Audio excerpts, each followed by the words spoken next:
I got Michael's little clip too. What? Michael's clip. Oh, Alright, so you asked the question. Why do I like? Okay. We can listen to it before we start. Yeah. Let's go make sure I go live on Facebook. And YouTube. Everything looks like it's live. Yes. Okay. Yes. So we're getting ready to record episode 7 of the HomeGirls, a little later than anticipated because it's been a crazy day.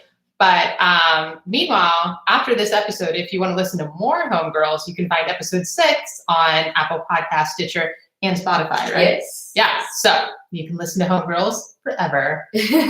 Now, episode 7 is on the home inspector. So we're going to get started with a sound clip of Michael Marzian that we took at ASHI in New Orleans last week. So. All right, so you asked the question, why do I like being a home inspector? I like being a home inspector because every day is different, every house is different. And you have to have an incredibly broad set of knowledge or information to be a really good home inspector. So every one of my inspections, again, and I don't know out of me for sure, because I don't know everything, but I'll also tell you I learn on everyone, and it makes you a better inspector. So the more you do, the better you are, the more you do. And it's a really neat cycle of things to do. That's why I like being a home inspector. That's awesome. Yeah. That was I like that. I really liked his answer. It was nice, sweet to the point. I liked it. Yeah, so that is Michael Marzian. He is a home inspector from Wisconsin, and he owns a multi-inspector firm. And we talked to Michael at ASHI, which was, I have to delete that silence, which on, I think it was January 20th was the day we talked to him. Yes, on the 20th. January 20th. 2020, if you're listening to this in the distant future. And that was at the American Society of Home Inspectors Conference in New Orleans. Yes. And we'll get more into the American Society of Home Inspectors in just a second. But first, hi, I'm Mary. And I'm Lindsay. And we're the HomeGirls. Today we're talking about home inspectors. We were inspired to do this episode thanks to our trip to ASHI and the fact that we're always talking about home inspectors like, who and what they are. It's a bit presumptuous on our part. Yeah. We're going to discuss the history of the home inspector, some of the main tools home inspector uses, and the basics of a home inspection. Now, quick disclaimer. Some states, like Texas, have strict regulations on what a home inspector can and cannot find. Some states have no regulations. So for the third part, where we're discussing the basics of home inspection, we'll be using standard SOPs, which are guidelines, standards of practices, I should clarify, set by the two main home inspection associations, INTERNACHI and the American Society of Home Inspectors, or as we like to call it, ASHI. Yes. So let's get started. Actually, I lied. One more thing. So in researching the history of the home inspector was very difficult. I can't imagine. If you read the description to this podcast, you'll see that I compared the story of the American home inspector to the story of the American Civil War, and that there is a perpetual feud going on. Oh my God. Yeah, so trying to research the history, you kind of have to read between the lines, and that is because ASHI and INTERNACHI are on two separate sides of the home inspection field. Yeah. They don't talk to each other. And I'm here to say that at my company, A-Action Home Inspection Group, we do not take sides in the ASHI-INTERNACHI feud. There are some home inspectors who are just ASHI home inspectors and some home inspectors who are just INTERNACHI. We don't prescribe to that, any type of labeling. We attend both conferences, we're members of both, and we enjoy both. So in this part, trying to present the history, I'm going to try to present the most unbiased history of home inspections I could find. We're unbiased here. Yes, trying to be unbiased here. I admire both ASHI and the Gromyko brothers, and I do think it's a real shame that the feud exists. And I'll go into that. We'll spill the tea on that later. Yeah. Later on. Spill the tea. Spill the tea. So unlike many things we've discussed in this podcast, the history of the home inspector only goes back about 50-something years. So not that long. Yeah, with foundations, we were getting all like, early man on everyone. We're not doing that with home inspections. Prior to the 1960s, there were people performing home inspections, but it was more of a casual thing. Like, hey, you know something about electricity. Can you look at my home? Okay. Yeah. So remember in the last episode, we mentioned prior to the baby boom that most people built their homes. Yes. Yeah, casually built their homes. You could order it from a kit, or you were rich enough, you had people build it for you. So when you're building your own home, there was really no market there for someone to inspect it, right? Yeah. Yeah, I mean, but they did have, it was not uncommon for people to ask friends or neighbors who were experts in certain things to look over the homes. Like if you knew a plumber, you'd be like, hey, did I do my plumbing right? Or an electrician, or like, you know what I'm talking about. Yeah, it makes sense. Go ask your friends and neighbors. Exactly. So there is some history in home inspections that lie in that type of casual people looking at people's houses just to make sure they're not going to fall down or burn down type thing. If you remember in the aluminum wiring, we talked about how when Edison's electric light bulb was really becoming mainstream, people were trying to do their own wiring in their house and kept getting electrified. Yeah. Yeah, this is that time frame. So it's not a good idea. So Ashley credits a guy named Marvin Goldstein and his father with creating the first modern home inspection business. And essentially, Marvin's father started a business called Building Inspection Services prior to the 1960s. And the idea was this, since people were asking people, their friends for favors, Marvin was that guy, but he knew a little bit about everything. Okay. So people would ask Marvin, like, hey, Marvin, I just built my house, or I just bought a house. Could you just come in and look around and see if everything's connected and running and everything like that? So Marvin actually started a business, again, Building Inspection Services. That's literally what it's called. Or his father did. So he joined the business in 1969, Marvin, now we're all confused. Mm-hmm. And he created the first modern home inspection company. So just to give you an idea, in the 1960s, only 5% of homes were being inspected. Wow. Yeah. So this is in the height of the baby boom. Builders are just throwing up these slab foundation homes, and people are just moving in and they're trusting the builders, which we know you should not do. Of course. Yeah. Or they were moving into homes that were previously built either by the original owner or by journeymen.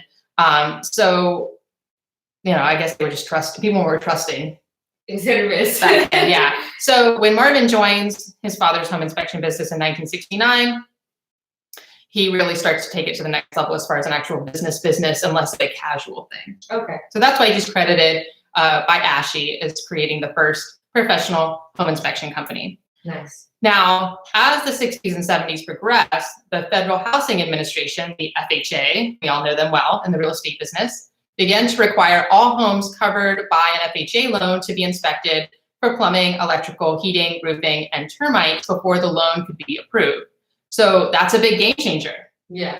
Now the government is saying, no, I'm not just going to let you move in any old house. You have to get it inspected for safety and performance.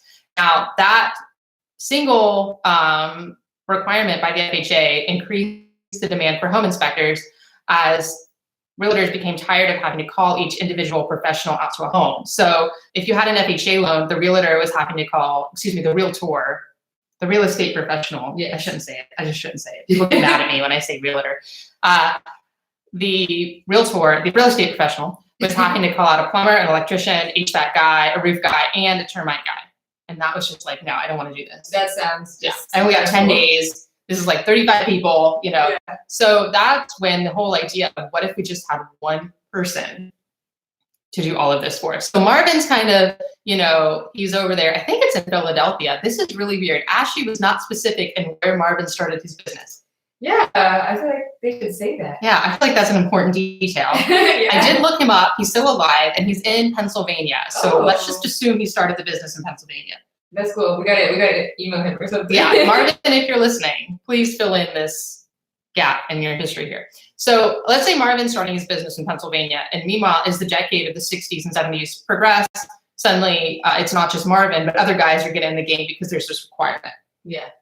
Now, in 1976, as a direct result of this FHA requirement, ASHI was founded as the first governing body for home inspectors. So essentially, anything prior to 1976, the home inspections were the Wild West. There was no state regulating their inspectors.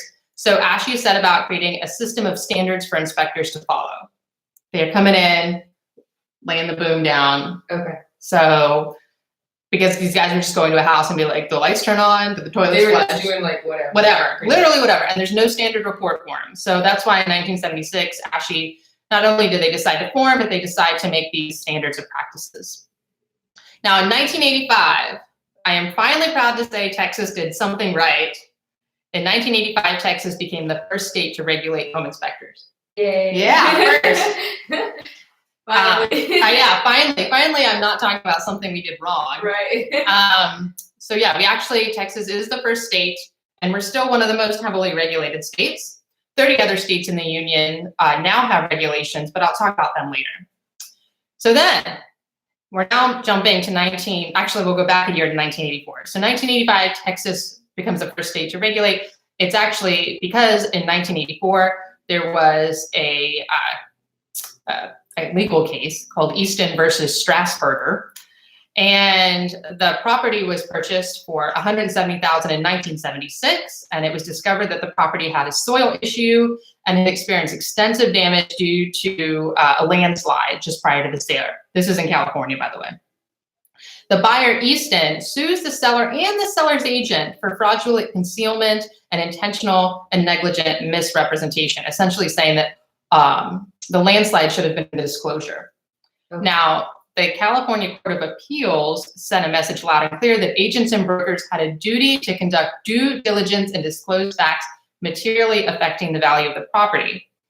The court ruled that real estate agents and brokers have, and this is fancy legal language now, the affirmative duty to conduct a reasonably competent and diligent inspection of the residential property listed for sale and to disclose to prospective purchasers all facts materially affecting the value of the property that such investigation would reveal. What? Alrighty then. In English, that means you should hire a home inspector. Okay, that makes Yes. so much more sense. Yeah. So essentially, the California Court of Appeals was saying, we're overturning this case because the buyer should have had someone inspect the home. So this is a huge landmark case.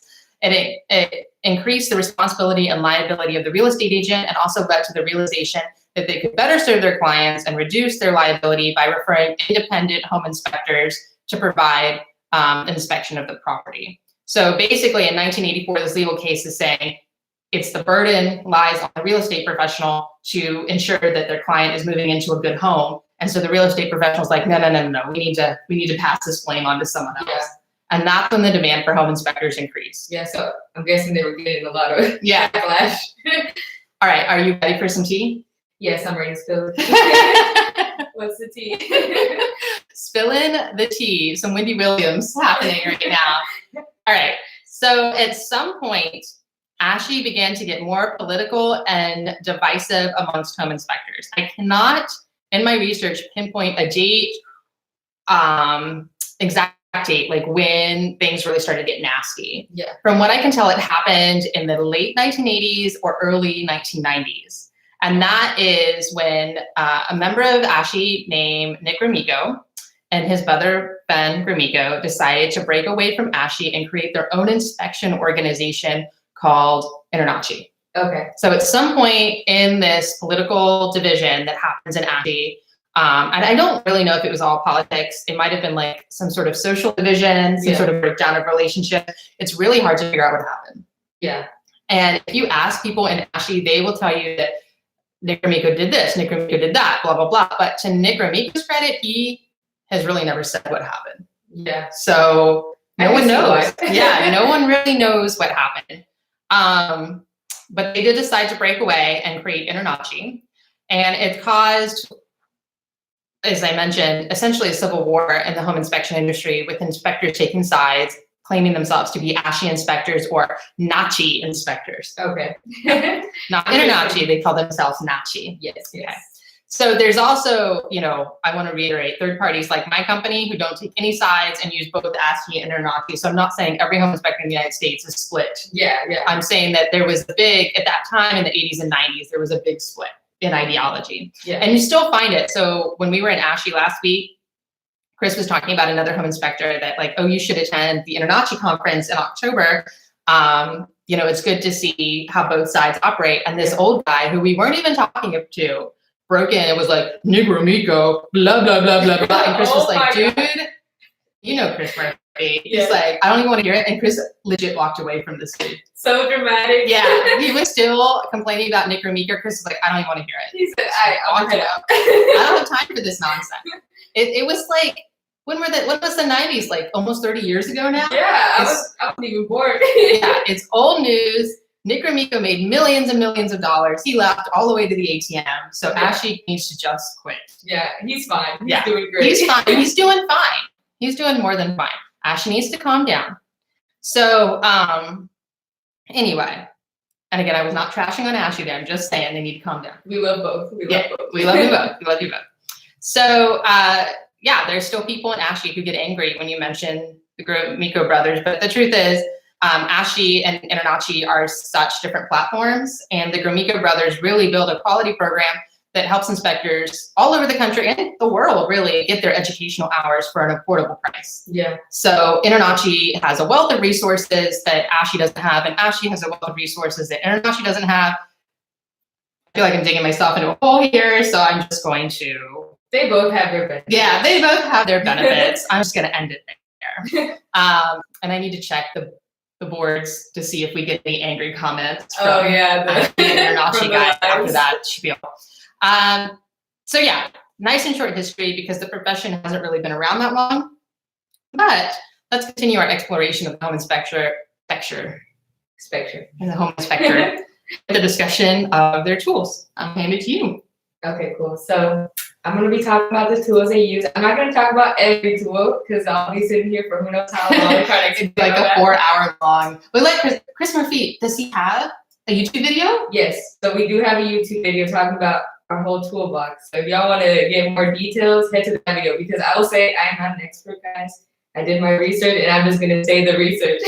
Can we post that video on the blog? Yeah, so we'll put the video on the blog and we'll also put our tool list on the blog because we have a link to that too. Oh my gosh, yes. So if you want to look and dress exactly like Christopher Murphy, you can go to our Amazon, what is it? Affiliate? Yeah, affiliate. Link and buy all the tools that Chris uses to do his home inspections. Yeah, so it's great. Like if you're a new home inspector, you don't know what to buy, we can help you.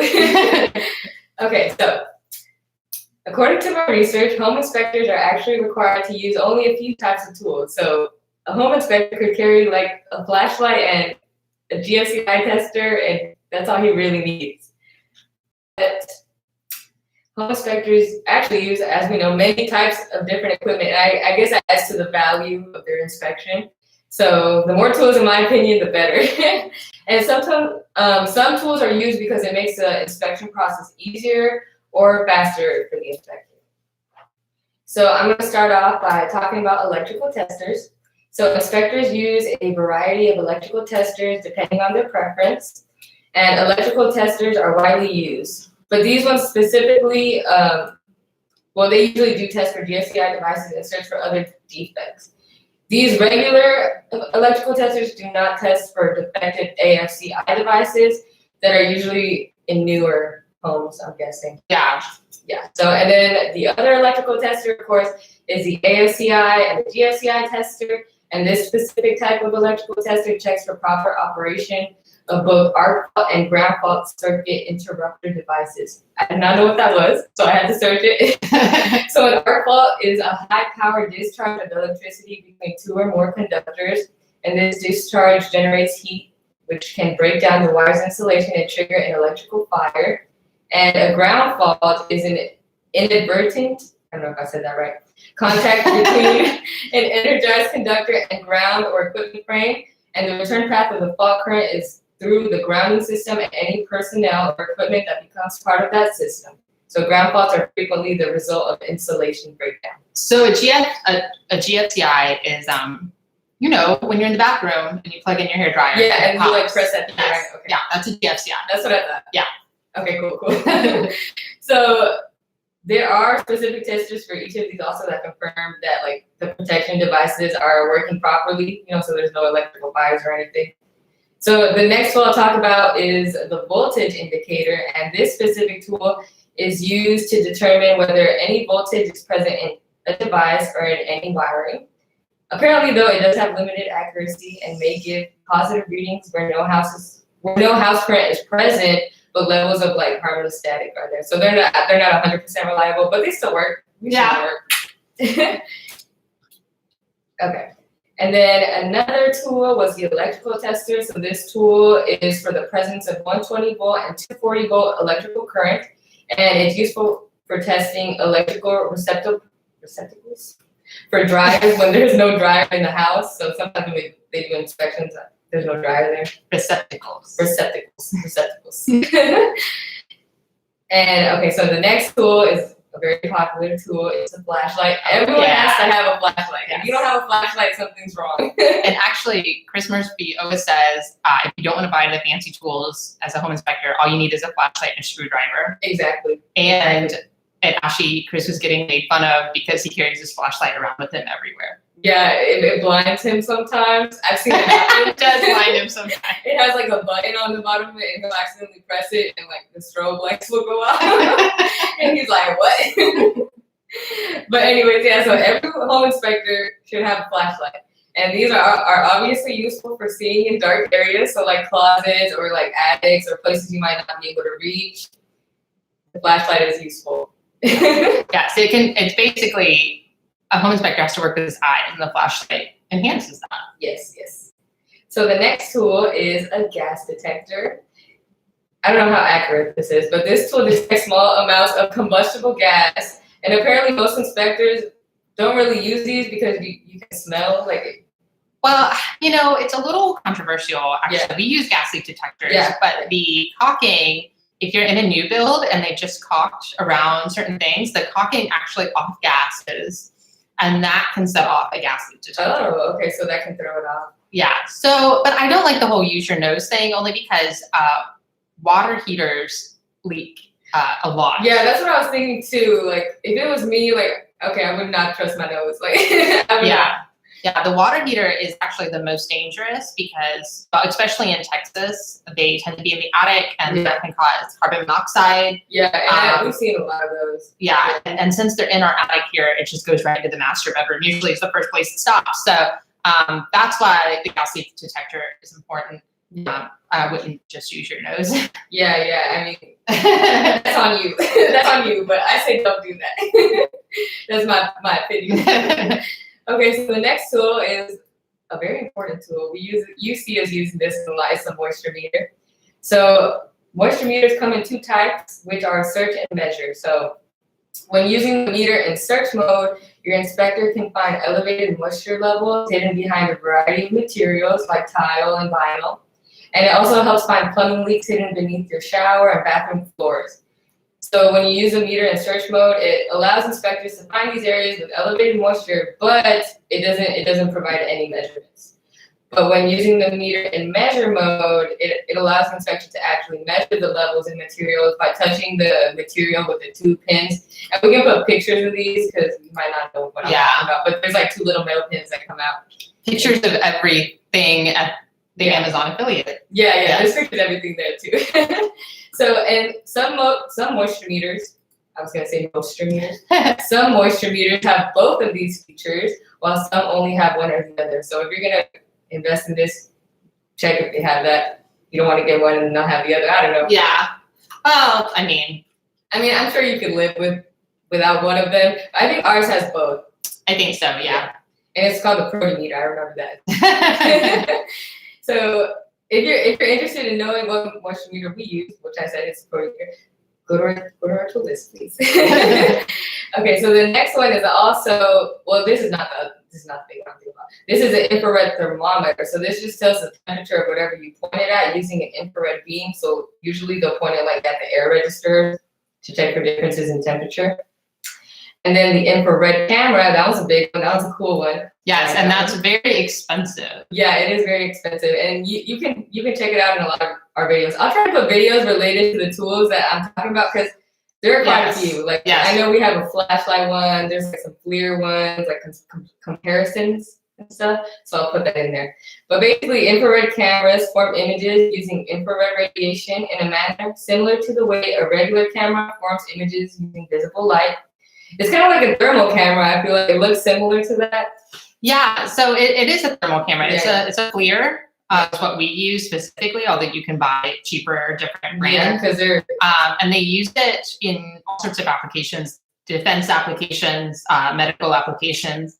And actually, we'll be doing a whole episode on infrared cameras. Yeah. So stay tuned for that. That's coming soon. You'll get more details in that. I think that's going to be season 2 because Yeah. this is episode 7. Yeah. So I don't know. It might end up in the end, but I'm pretty sure it'll be in season 2. Yeah, but it's definitely coming for sure. Yeah. It's definitely coming. So different colors correspond to different temperatures, so that the inspector is able to identify areas that are abnormally hot or cold. So usually, when I've seen them use it, it helps identify like leaks and stuff, Yeah. or missing insulation, stuff like that. Yeah, I don't want to give too much away. Yeah, we won't give too much away, But the main responsibility of the infrared camera is to look for temperature differentials, and it is not an X-ray camera. yeah, no, we can't see through anything. Yeah, people think we can like see their underwear and stuff. We can't see through the walls. We can't see through the furniture. Like I don't know if that's possible. yeah, I know. I mean, I guess if you're, I don't want to talk about it. We'll leave it at that. This is a PG rated show. Yes, it is. Okay, so the next tool, we talked about it in our last episode, so if you want to listen to our last episode on foundations, it's the zip level, but it's not actually called the zip level. It's called a high precision altimeter or something? Yes, but it's also an Autobot. Yeah, It's it's also also an Autobot. It's a transformer. So a zip level, and again, when I read this. Zip level is the name brand, but it's kind of like calling a fridge a fridge. Yeah, it's pretty like crazy. Like it's very detailed. I'm gonna read this and it's gonna sound weird. I don't know. But a zip level is a precision. I can't say precision. Is a precision pressurized hydrostatic altimeter. Is that how you say it? Altimeter? Yes, altimeter. Okay. Altimeter that levels and reads elevations by measuring the pressure developed by gravity acting on the net height of liquid between the mm and the BU. I don't know what mm and BU. The NM and the BU, y'all. Maybe y'all know. But they usually do this to check for slopes and stuff on your foundation. That's what I know.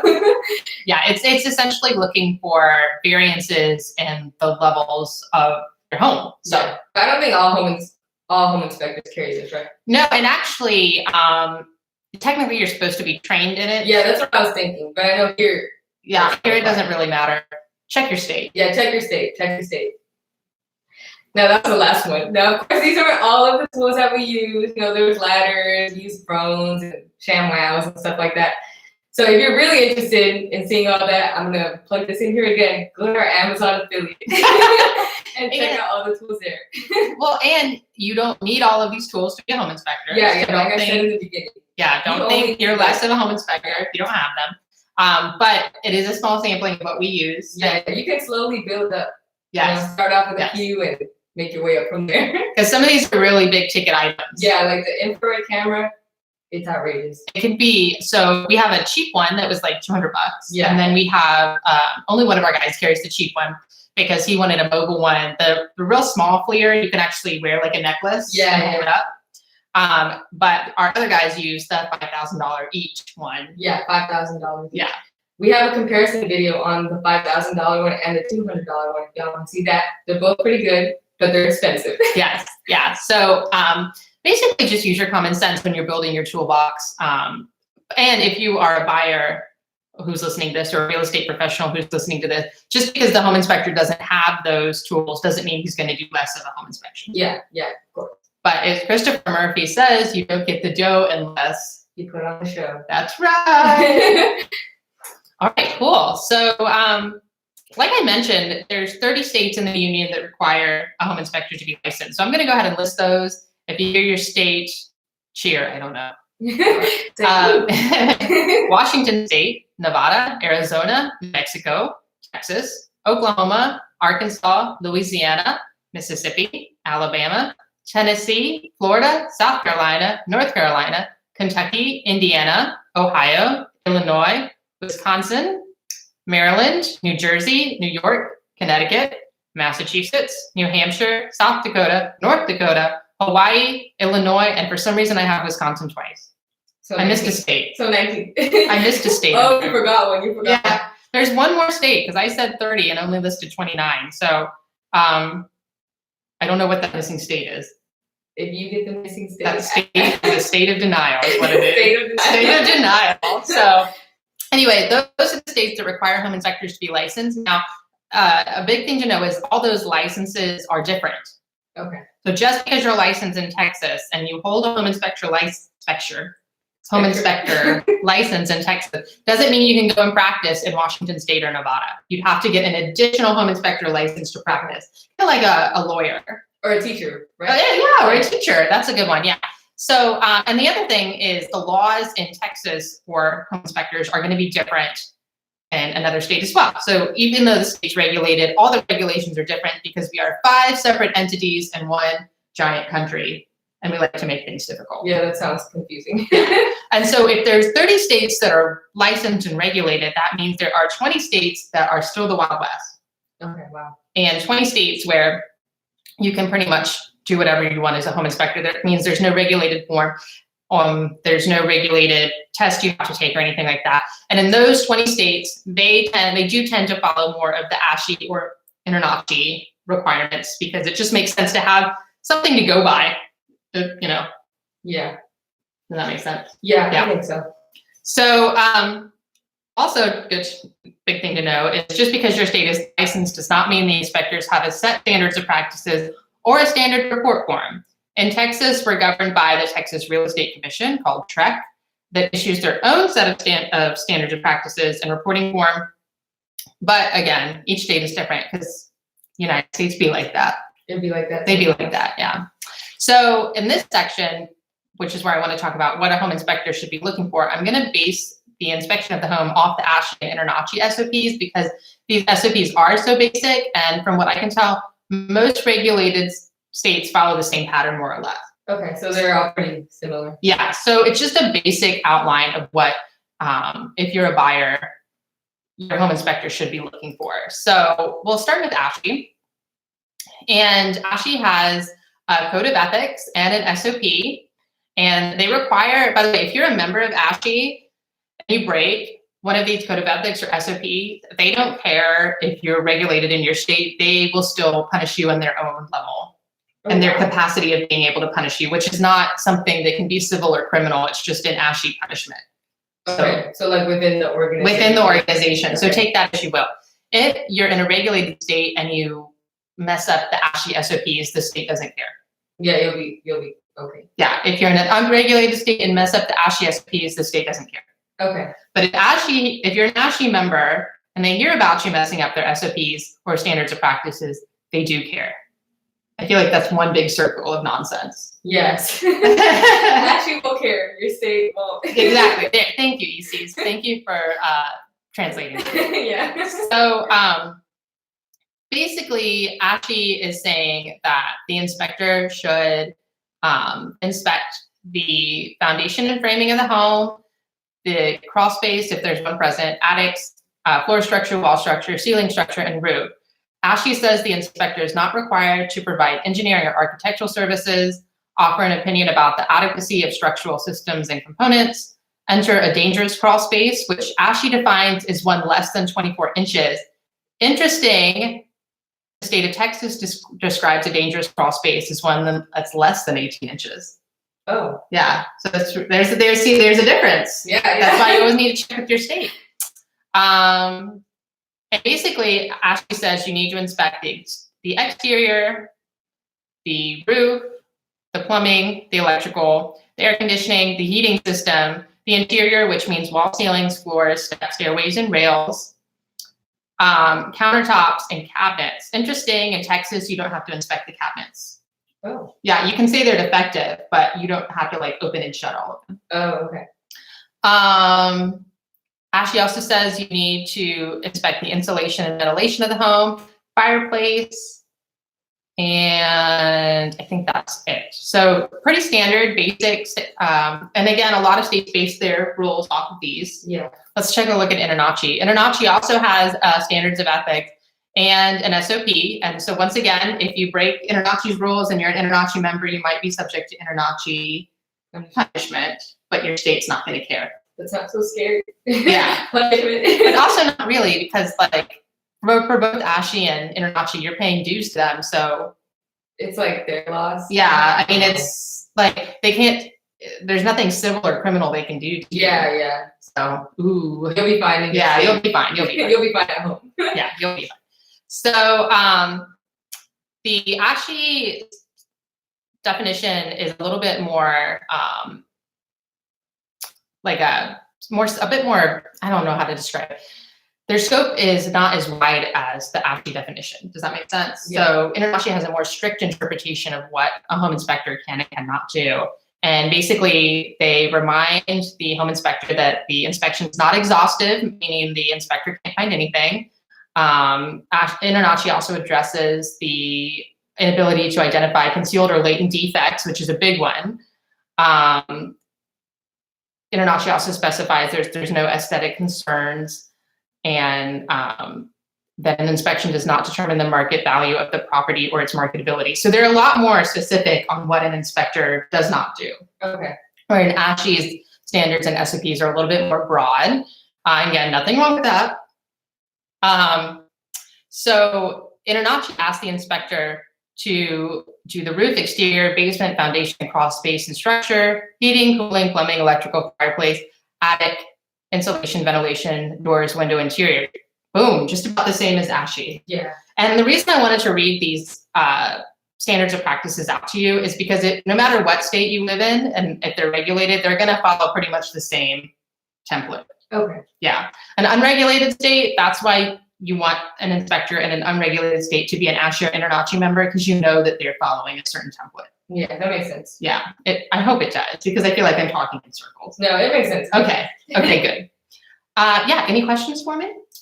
Okay, so I do have a few. I was gonna ask, can you talk about like common misconceptions about home inspectors? Oh, yeah. So one issue, and actually I was just discussing this with an agent friend of mine the other day, is that a lot of people think it's the home inspector versus the real estate agent. Yeah. Like the real estate agent is this kind of like, circus crony looking to make a sale no matter what, And the home inspector is going in there being like, I'm going to make sure this house doesn't sell because I'm a deal breaker. Like that's not the reality at all. In fact, the best transactions are going to happen when the home inspector and the real estate professional are friends. Yeah. And they're working together and they understand what is in the best interest of the buyer. Because here's the thing, a home inspector is hired by the buyer. They're not hired by the real estate agent. So the home inspector is technically working only in the interest of the buyer, which is why some real estate agents called home inspectors deal killers. Yeah. Because they see every home inspector they get is scaring their buyers away. But when a home inspector and an agent, I cannot stress this enough, work together and understand what their buyer actually wants, it can make the transaction more beneficial. So if you have a buyer who wants a house because of its location, no amount of mechanical, structural, or electrical issues is going to change that buyer's mind. Yeah. And the real estate agent understands that, and the home inspector does not. So the home inspector is going in there like, you should not buy this house, which by the way, you're not supposed to do. And the agent is saying, but they want to own the house no matter what. So you see there's kind of that conflicting. Yeah. And so again, I say the best benefit you can do, and biggest misconception is that home inspectors and real estate agents are not friends. Most cases they are friends, and they're working together in the best interest of the buyer. Okay. The next question I have is, do home inspectors always find something? Yes, there is no such thing as a perfect home. And here's it, real estate agents, good to be friends. Builders,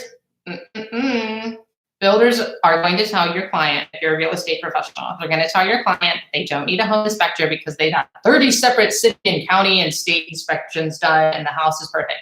That is never the case. Yeah. Yeah. A city and state inspector does not need to go in an attic. That is red flag number one. A city and state inspector, they don't have to test the integrity of the load, the electrical load, or even the water running through the pipes. They just have to make sure the electricity is connected and or the water is connected and or the gas is connected. They're not testing integrity on anything. Yeah. So while those inspectors might have cleared the house for habitability, that doesn't mean the house is actually ready to go. Okay. So a good example, I bought a new build in 2017, and our builder, who I won't mention because I don't want to be sued, said the house is perfect, you don't need a home inspection, which is hilarious because he clearly forgot what business I owned, right? Yeah. And so I had Chris do our home inspection, as I always do, and he found two big things. There were a lot of little things, but two big things. First, someone had poured grout down our master shower. So every time you turned on the shower, it flooded the bathroom. Jeez. And second, someone had not connected the water heater correctly, so it was leaking carbon monoxide into the attic. So again, those two things, the city and county and state inspectors would never have found. So you need a residential home inspector to find those things. And I guess home inspectors always find something. Yeah, I feel like it ends up paying for itself. Yes, exactly. The house could be 0 days old and the home inspector will still find something. Yeah. Because builders, an example of a few little things in my house, there were lights that were connected to light switches. There were door handles or door stoppers not connected, even those little things. Yeah. It's inconveniences that you don't want to find after you move in. Yeah. Have a home inspector inspect your new build, and then have the builder fix all those problems, and then have the home inspector walk through again and make sure the builder actually fixed them. Especially your new build. Yes, exactly. So, yes, home inspector always finds something. Okay, cool. Okay, that was my last. That was your last question. Cool. So, does that mean it's time for credits? I think so. Time for credits. Okay. So, this is exciting. Our next episode is on roofing and flashing. Ooh. Okay. Cool. Not like flashing. Yeah. No. Not what y'all think. This is a PG show, ladies and gentlemen. I said that once, I'll say it again. Roofing and flashing. Our intro was Michael Marzion, taken at ASHI Inspection World 2020 in New Orleans, Louisiana. Music credit is Kevin McDodd of Incomtech. Our source credits are the Organization of Real Estate Professionals, Internachi, and ASHI. Check us out on YouTube at A-Action Inspection Group Houston, on Facebook, and on Instagram at homeinspector_Texas. And here's a plug. If you're a home inspector looking for guidance in your business, you can check out our coaching program, the Home Inspection Whisperer, at www.homeiw.com. That is www.hone, the letter I, letter W.com. Go check us out, please. Yeah. And we're, for those of you listening into the near future, we are holding a seminar in April. Yes, it's going to be really cool. Yes. Hands-on. Yes, hands-on way to jumpstart your business. So that'll be really fun. And on that note, I'm Mary. And I'm Macy. And we're the HomeGirls. And we will talk to you next time about roofing and flashing, PG flashing. PG flashing. PG flashing. We'll see you then. All right, talk to you then. All right, cool. Yeah, okay, let's make sure everything, yay, okay. So thanks for joining us on Instagram. Instagram actually stayed up this time. Yes, thankfully. Yes, like I said, episode 6 is up on Apple Podcasts, Stitcher, and Spotify right now. And yeah, I think that's it for Instagram. Yes. Thank you. I will see you next time, which is, I don't have the calendar, in February. Yeah. For roofing and flashing. Yeah. All right, see ya. I don't know. Okay, so this, all right, so actually, let's Facebook Live. Thank you for joining us. Oh yeah, they're gonna be like, what are they doing? Yeah, why are they typing? Someone on YouTube Live asked us a question, and we started responding, and then realized you were still watching us. So thank you for joining us, and we'll be back with roofing and flashing. Yes. And okay, back to YouTube. Depends. Someone asked, I want to get into home inspection, but I'm worried about getting sued. How often does that happen? Depends on what state you live in.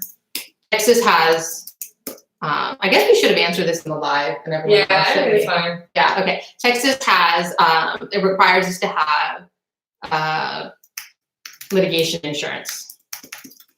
Oh, so okay. if you're in Texas, you're good, but it depends on your state. Yeah, so that's something you probably have to look up. Yeah, and it won't let where me. you live at. Oh, but there it is. That's how you spell location.